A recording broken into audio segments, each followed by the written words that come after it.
ত্রয়োদশ জাতীয় সংসদ নির্বাচনের আগে চট্টগ্রাম ৪ আসনে বিএনপির মনোনীত প্রার্থী লায়ন আসলাম চৌধুরীর সমর্থনে সীতাকুণ্ডের আকিলপুরে অনুষ্ঠিত হয়েছে প্রাণবন্ত ও জনসমাগমপূর্ণ মহিলা সমাবেশ।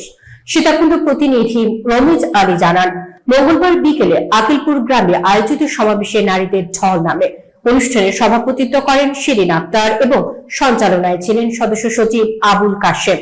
প্রধান অতিথি হিসেবে উপস্থিত ছিলেন প্রার্থী লায়ন আসলাম চৌধুরী এবং তার সহধর্মিনী জামিলা নাজনীন মাওলা, যাকে ঘিরে উপস্থিত নারীদের মধ্যে ছিল ব্যাপক উদ্দীপনা।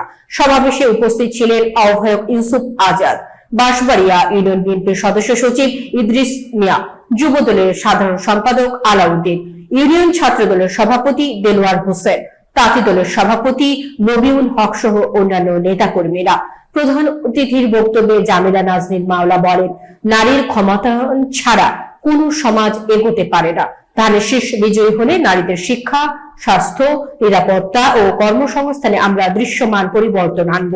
তিনি আরো বলেন, আকিলপুর সহ উপকূলীয় এলাকায় টেকসই বেড়িবাঁধ নির্মাণ ও সংস্কার করা হবে এবং প্রাকৃতিক দুর্যোগ থেকে মানুষকে সুরক্ষা দেওয়া হবে।